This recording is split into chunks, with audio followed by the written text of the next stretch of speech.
Hi everyone. So this supplemental video that I have here, I'm putting in here because some of you were having some issues both with the diction assignment and or with the sonoresis assignment about connotations and denotation. So I just wanted to review those ideas a bit more because they are potentially going to be useful for your major project. You might be wanting to use those terms, right? We might want to talk about the specific diction that a poet might be using. You might want to talk about the specific connotations that a poet is going to be using. So I just want to review how that operates again. So again, watch all the way through this to see to get some of those ideas. So let's look at diction first. So here's a sample assignment that somebody turned in that I thought was particularly good. One of the problems I was having with some of the diction assignments is that we weren't necessarily drawing as much of a distinction between the formal and the informal. Sometimes I think that might have been because sometimes students are afraid to be too informal in something that they write and turn in. But I was looking for something that would have been really informal, the kind of thing that you would actually say to your friends, right? Which again is much more informal than some of the things that I was getting. So let's just look at an example here and see where we can see the distinction in the kinds of diction. So this person is saying a day in the life of a healthcare worker. So it says, I knew today was going to be a challenging one. What I wasn't prepared for was the chaos that was about to unfold. It's a rather formal kind of addiction. I'm going to just go down to the first sentence of the more informal one. I've been dreading this day because I knew it was going to be a bad one, right? And so that's pretty good. I do think, though, that even this dreading is probably a little bit more formal than we might need. This person could have said, I was really not looking forward to today, right? Because that's to me that's something we're more likely to say to friends.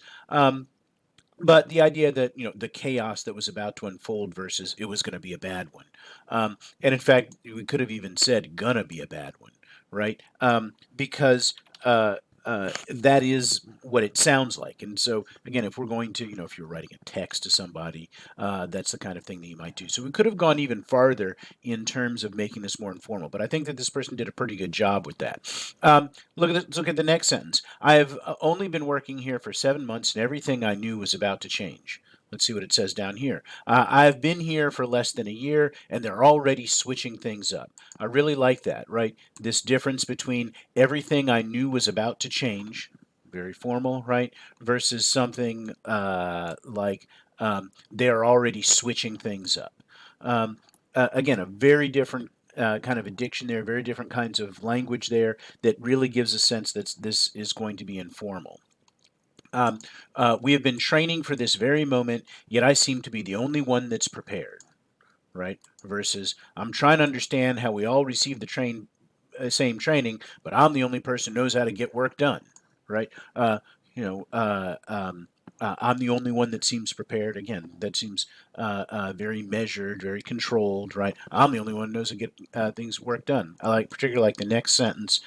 My colleagues continue to approach me for assistance, even though they have years of experience and are experts in the field, right? These people I work with, right? That change from colleagues to these people I work with, I think is really good. Keep coming to my desk asking me for help, even though they've been here for years, right? And you realize that one of the things that happens is through this informal diction, we get kind of an attitude that's going on here. I mean, this person seems frustrated, much more frustrated with this situation in the second part than they do in the first part. And that's one of the reasons why we want to know about this, because and understand that there are things that we might be able to communicate when we're being more informal that we might not be able to communicate when we're being more formal. Sometimes we think that the formal is going to be the best. That gets everything across as clearly as we could. But we cannot necessarily communicate the frustration that we have with that formal diction. And so we really get that down here, right? These people I work with, right? They're really upset about that just for the way we say that, right? Versus my colleagues, right? These people they keep coming to my my desk, right? We're finally catching up with the rest of healthcare and switching over to Epic. The patients are looking at us crazy because of all the confusion. It really shows that frustration, right? The patients are staring at us in disbelief. I get the same idea, but not that same emotion in there. So I think this is a pretty good job. And if I made some comments on your diction assignment that you could have gone a little bit further, think about what we have here. And again, keep that in mind so that you can recognize what other writers are doing, but also recognize how you might do things in your own writing, right? How that you can decide to use certain words in certain kinds of situations to be able to get ideas across, and use other words in other situations. That's a really important thing to be able to do. How we decide to word something becomes rather important, and we need to think about what situation we're going to be writing for. The next thing I want to look at is just talk some more about connotations and denotations. So this little chart that I have here, I've got some pairs of words here that are going to be have the same denotations. That is, they have the same dictionary meaning, but different connotations. That on one side those connotations are positive, and on the other side the connotations are negative. And I want you to keep in mind that words have connotations. That's how we talk about it. One of the issues that I had for this assignment is we said things like the poet uses a connotation, and that's not really what's going on here. The poet uses a word that has a particular connotation. That is, you can use connotation in the same way you might use meanings, right? And so we might say the poet uses a word that has a particular meaning, or the poet uses a word that has a particular connotation. So words have connotations and denotations just like they have meanings, because connotations and denotations are actually just different kinds of meanings, right? They are either the dictionary meaning or kind of these emotional meanings that we might have. So let's look at these two words. I've got this sentence here that creepy guy is, and I have a choice here, gazing or staring at me, right? Realize that in terms of denotation, gazing and staring are going to mean the same thing, right? That is, you're going to look kind of intensely at something. Either you're staring at something or you're gazing at something. And you make a decision about which word to use based upon the connotations that we need for this sentence. And we know that we want the word staring here because we've got this other word creepy, right? Because staring is something that's creepy. It's got the connotations of doing something that's not really appropriate, something that you should potentially be concerned with. What's that guy staring at me for, right? And so that word creepy tells us that we need a word that has more negative connotations, like staring. If you tried to say that creepy guy is gazing at me, you'd be getting the wrong idea across. So staring has more negative connotations, and that's the way that we talk about it. We say that staring has more negative connotations while gazing has more positive connotations. So that's why in the second sentence you can tell that he loves her from the way that he is, and we say gazing into her eyes, right? Because gazing has more positive connotations, and he loves her, right? And so he is gazing, right? He's doing something that's going to be more positive. And again, we would talk about that by saying that the word gazing has more positive connotations than the word staring. We look at the next one. That flower has a beautiful, should we say fragrance or odor? We're going to say fragrance because it is beautiful, right? And fragrance has positive connotations. And so we want a word that has those positive connotations, whereas odor has negative connotations. That's why if we want to talk about the dumpster that's making you sick, we're going to talk about the odor of the dumpster that is making you sick, right? It's a dumpster, which is negative, and you're getting sick, which is negative. So we want a word that has negative connotations. Again, both of these words have the same denotations.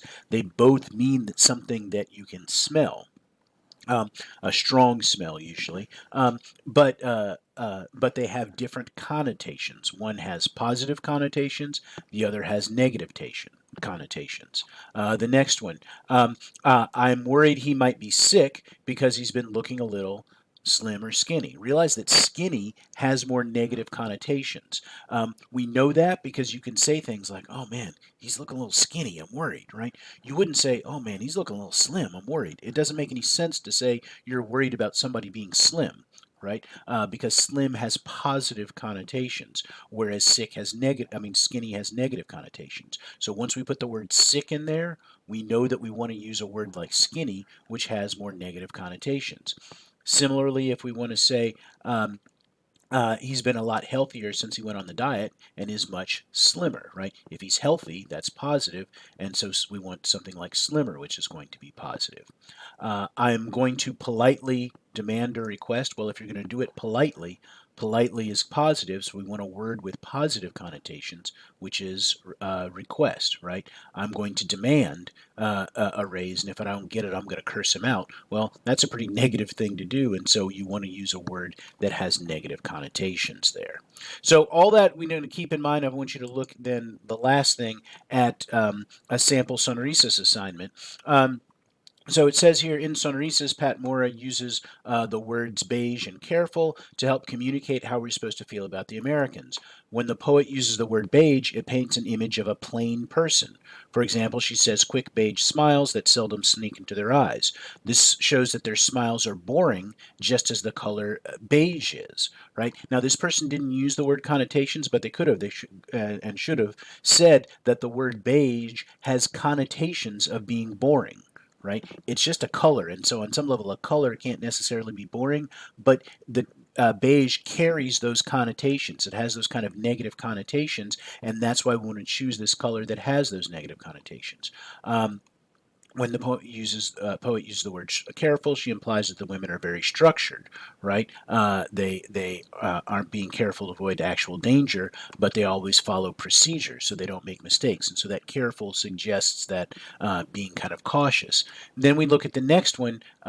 She uses the word fresh and sweet to help communicate how we're supposed to feel about the Mexicans. The poet uses the word sweet. It implies they are more interesting. Now, again, they didn't use the word connotations, but they could have said that the word sweet has the connotations of something that is more interesting, okay, as opposed to the Americans that have that black coffee. There's not much interesting in the black, right? But the sweet is going to be interesting. So, for example, she says the sweet milk coffee laughter whirls. When compared to the black coffee, it shows that she is implying that the Mexicans are more fun and delightful. So the word sweet has connotations that imply that they are fun and delightful, more fun and delightful, whereas the word black is going to have connotations that imply that they are not as fun and interesting. Just like beige is going to imply that they're going to be, as it says here, boring, just as the color beige is. So keep that in mind that when we're talking about this, we're saying that these specific words have connotations that make us think about something. And they do, as this person says, imply. And so I think that's an important word to potentially keep in mind in here, that certain words have meanings that imply certain ideas. They suggest certain ideas. They may not say it directly, right? But they suggest that. So sweet doesn't necessarily say more fun, right? But it implies that, it suggests that, it has connotations that suggest that it's more fun. So I just wanted to go over that and make sure you're aware of that for working on writing project number 1, because those are some you might want to use that vocabulary and use some concepts that'll be important for that. So carry on with everything else that we need to do here in this folder.